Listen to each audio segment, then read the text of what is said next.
हो जाएगा L(t⁻⁻1). दो चीजें तो आसानी से आप बराबर देख पाते हैं। समस्या तीसरे में उत्पन्न होगी। ये ए है, एक्सेलरेशन है। अगर आपको याद हो, मैंने एक्सेलरेशन का भी पीछे की वीडियो में आपको कराया हुआ है डायमेंशन फॉर्मूला। ये क्या होता है, L(t⁻⁻2), और यहाँ पर फिर से टाइम लिखा गया है, ये t⁻, क्या हो जाएगा, सॉरी ये +1 होगा, ये t⁻1 हो जाए। अब अगर आप इसको देख लेते हैं, ये हो जाएगा L(t⁻⁻1), इससे बिल्कुल भी छेड़छाड़ नहीं करनी। ये L(t⁻⁻1), इसको भी नहीं छूना है, छूना इसको है। ये है L(t⁻), यहाँ पर -2 है पावर, यहाँ पर 1 है। -2 और 1 मिलेंगे तो क्या हो जाएगा, -1। आप देख पाते हैं कि ये तीनों जो फिजिकल क्वांटिटी थी, तीनों का डायमेंशन क्या आ गया, बराबर आ गया। तो ये इक्वेशन जो है ये वेरीफाई हो गया कि ये इक्वेशन जो है वो सही है। ठीक है, अगर यहाँ पर तीन भी फिजिकल क्वांटिटी होती, ए और टी के अलावा कोई और भी फिजिकल क्वांटिटी होती, तो इकट्ठा उन तीनों को मिला करके जो डायमेंशनल फॉर्मूला बनता, वो इस u और v के डायमेंशनल फॉर्मूले के बराबर होना चाहिए था। आप चाहें तो इसको भी वेरीफाई करके देख सकते हैं। जैसे कि फोर्स का डायमेंशनल फॉर्मूला क्या होता है, mL(t⁻⁻2), सबको याद होगा। मास के लिए हम लिखते हैं m⁻1, ठीक है, और फिर से एक्सेलरेशन के लिए लिखते हैं L(t⁻²), ठीक है। ये फिर से मिलकर के क्या हो जाएगा, ये हो गया mL(t⁻²), और ये हो गया mL(t⁻²). ये दोनों का डायमेंशनल फॉर्मूला सेम आ गया, इसलिए ये जो इक्वेशन लिखा गया था कि force is equals to mass into acceleration, ये सही है। ठीक है, तो आशा करता हूं आप इसको भी समझ गए होंगे। ये पहला एप्लीकेशन है डायमेंशन का। आगे बढ़ते हैं। दूसरा एप्लीकेशन कहता है कि किसी समीकरण में कोई नियतांक है, कोई कांस्टेंट है या कोई वेरिएबल है, अगर उसका डायमेंशन आपको निकालना है तो आप कैसे निकालेंगे। ये आसान सी चीज आपको यहाँ पर बताई गई है। ये आपको दो मैसिव पार्टिकल्स हैं, दो मास बॉडीज हैं, उसके बीच में जो फोर्स लग रहा है उसके लिए फॉर्मूला लिखा गया है। और ये जो कैपिटल जी है ये एक यूनिवर्सल ग्रेविटेशनल कांस्टेंट है। इसका डायमेंशन आपको निकालना है तो सबसे पहले आप कैपिटल जी की वैल्यू निकाल लोगे और यहाँ पर फोर्स के लिए डायमेंशन लिख दोगे mL_T⁻²। ये r लेंथ है तो इसके लिए L स्क्वायर हो जाएगा और m 2 बार है तो यहाँ पर m स्क्वायर भी हो जाएगा।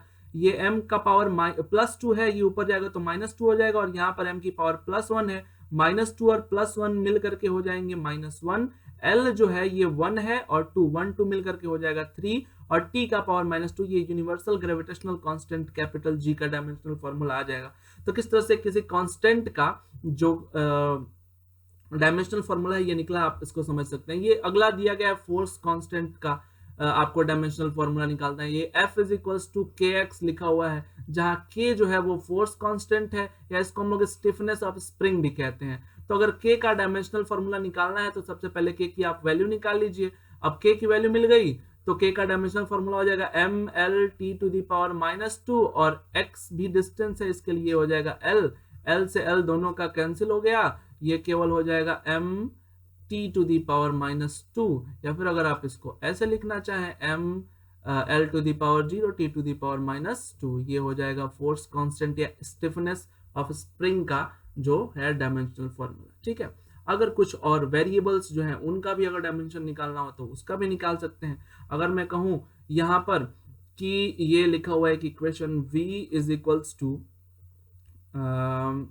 80, अगर इसी को मैं ऐसे ही लिख दूं, ठीक है, v = 80 और मान लिया कि ये a एक जो है यहाँ पर वेरिएबल है तो इस वेरिएबल का भी आप डायमेंशन निकाल सकते हैं। a = क्या हो जाएगा v/t। अब v जो है वेलोसिटी है और t टाइम है, तो वेलोसिटी का जो डायमेंशनल फॉर्मूला होता है वो हो जाएगा L⁻⁻1 और ये t हो गया 1, ये ऊपर जाएगा L⁻⁻2 हो जाएगा। यहाँ से ये फिर से आपको मिल गया। ये अगर एक वेरिएबल था तो इस वेरिएबल का जो डायमेंशनल फॉर्मूला है वो भी आपने निकाल लिया। तो किसी भी अगर वेरिएबल या फिर कांस्टेंट का अगर डायमेंशनल फॉर्मूला निकालना है तो वो भी बहुत आसानी से और बहुत इजी तरीके से आप निकाल सकते हैं। देखते हैं तीसरे एप्लीकेशन को। तीसरा एप्लीकेशन क्या है?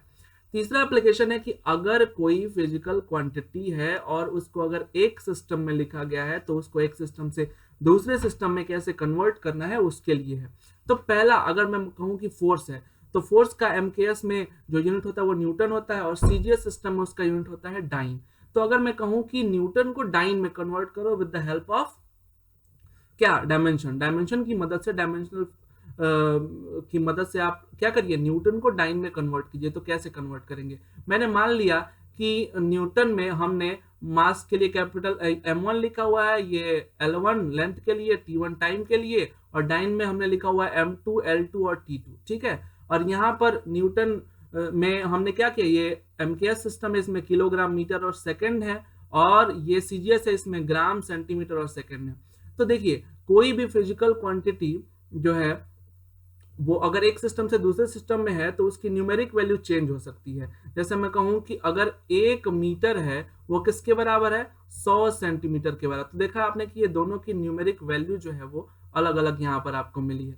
तो वैसे ही मैंने मान लिया कि यहाँ पर इसकी जो न्यूमेरिक वैल्यू है ये N1 है और इसके लिए N2 है। ठीक है, तो और ये दोनों के लिए डायमेंशनल फॉर्मूला, चूंकि फोर्स है तो फोर्स mL⁻2 होगा, तो M1 L1 और T1⁻2 और यहाँ पर M2 L2 और T⁻2 लिखा गया है। N2 को मैं इधर ले आया, N1/N2 बराबर हो गया, इसको अलग अलग ब्रैकेट्स में मैंने चेंज कर लिया। अब क्या करना है, इधर वाले को हमको CGS में चेंज कर देना है। तो ये किलोग्राम के जगह पे मैं 1000 ग्राम लिख सकता हूँ, मीटर के जगह पे मैं 100 सेंटीमीटर लिख सकता हूँ, और सेकंड ये भी था, सेकंड ये भी था, दोनों कट गए, 1 हो गया। ठीक है, यहाँ ग्राम से ग्राम कैंसिल आउट हो गया, सेंटीमीटर से सेंटीमीटर कैंसिल आउट हो गया, और ये 1 का पावर -2 था तो ये तो +1 ही होना है इसको। ये अब N1/N2 की जो वैल्यू है ये आ गई 10⁻³ और इंटू 10⁻² के, या N1/N2 की वैल्यू आ गई 10⁵ के, या N1 जो है वो 10⁵ N2 के बराबर हो गया, यानी 1 न्यूटन जो है वो 10⁵ डाइन के बराबर हो गया। इसका मतलब ये हुआ कि आपने देख लिया कि एक फिजिकल क्वांटिटी अगर एक सिस्टम में थी तो हमने with the help of dimension उसको दूसरे सिस्टम में कन्वर्ट कर लिया। इसको मैंने MKS से किस में चेंज कर लिया, इसको हमने MKS से चेंज कर लिया CGS में। ठीक है, तो आशा करता हूं आप इसको भी समझ चुके होंगे। चौथा और आखिरी जो एप्लीकेशन है उसको हम देख लेते हैं कि चौथा एप्लीकेशन क्या है। अगर दो या दो से अधिक फिजिकल क्वांटिटीज हैं और उनके बीच में अगर रिलेशन बनाना है तो कैसे बनाएंगे, इसकी कई सारे फॉर्मूले पे आप प्रैक्टिस भी कर सकते हैं और करना ही है आपको। जैसे मैंने एक बहुत साधारण सा एग्जांपल लिया है, आपको भी पता है कि फोर्स जो होता है वो मास और एक्सेलरेशन के डायरेक्टली प्रोपोर्शनल होता है या उस पर डिपेंड करता है। तो मैंने मान लिया यहाँ पर कि जो फोर्स F है वो किस पर डिपेंड कर रहा है, मास पर और एक्सेलरेशन पर। तो मुझे नहीं पता कि मास की कितनी पावर और एक्सेलरेशन की कितनी पावर पर ये डिपेंड करता है। मैंने सपोज कर लिया कि फोर्स जो है वो मास की पावर x और एक्सेलरेशन की पावर y पर डिपेंड करता है। फोर्स की जो वैल्यू है वो द्रव्यमान की घात x और त्वरण की घात y पर निर्भर करती है। जब यहाँ से इस प्रोपोर्शनैलिटी के साइन को हटाएंगे तो एक कांस्टेंट मिलेगा k, तो F इज इक्वल्स हो जाएगा k m to the power x और a टू दी पावर। अब सबके डायमेंशन लिखते हैं, फोर्स, मास और एक्सेलरेशन के डायमेंशन लिखते हैं। तो फोर्स के लिए m का पावर 1, l का पावर 1, t का पावर -2। यहाँ पर मास के लिए m, तो ये x पावर था तो m to the power x हो गया यहाँ पर, और फिर ये l t to the power -2 था और इस टोटल का पावर हो गया यहाँ पर y। यहाँ पर फिर से आपको मिल जाएगा m1 l1 t to the power -2 और ये हो जाएगा m to the power x जो कि पहले से भी था, ये y आकर के यहाँ पे लग जाएगा इसके power l to the power y और फिर t टू दी पावर आ गया -2y। अब दोनों के पावर का कंपैरिजन कर दो लेफ्ट हैंड साइड और राइट हैंड साइड में भी, तो यहाँ पर दिखेगा कि आपको m की पावर x है और m की पावर 1, तो x की वैल्यू क्या मिल जाएगी 1, और l की पावर y है और l की पावर यहाँ पर 1, तो यहाँ पर y की वैल्यू आपको मिल जाएगी 1। या फिर इसको भी देख सकते हो, t की पावर -2 थी और यहाँ पर t की पावर -2y, -2 से -2 कट गया, y की वैल्यू यहाँ से भी आपको 1 मिल जाएगी। मतलब x और y दोनों की जो वैल्यूज हैं ये 1 और 1 मिल जाएगी। अब फोर्स जो होगा वो k m इंटू a के बराबर है, यहाँ m की पावर 1 है और a की पावर भी 1 है, यहाँ से मिल जाएगा। अगर हम बहुत सारे एक्सपेरिमेंट करते हैं, अलग अलग जगहों पर फोर्स की वैल्यू निकालते हैं मास और एक्सेलरेशन को लेकर के, हर जगह k की वैल्यू आपको 1 मिलेगी। तो यहाँ से फोर्स का जो फॉर्मूला आएगा वो मास इंटू एक्सेलरेशन के बराबर आ जाएगा। तो हमको नहीं पता था कि फोर्स और मास और एक्सेलरेशन में क्या रिलेशन है, हमने उसको इस डायमेंशन की मदद से, इस डायमेंशनल मेथड की मदद से क्या कर लिया, फोर्स, मास और एक्सेलरेशन में एक relation F is equals to m into a establish कर लिया। तो इस तरह से बहुत सारी फिजिकल क्वांटिटी पे इसकी प्रैक्टिस की जा सकती है, आगे आपको करवाया भी जाएगा। तो आशा करता हूँ ये वीडियो आपको पसंद आई होगी। अगर आपने यहाँ तक वीडियो को देखा हुआ है तो वीडियो को लाइक करिए, कमेंट करिए, सब्सक्राइब करिए चैनल को, और थैंक यू सो मच।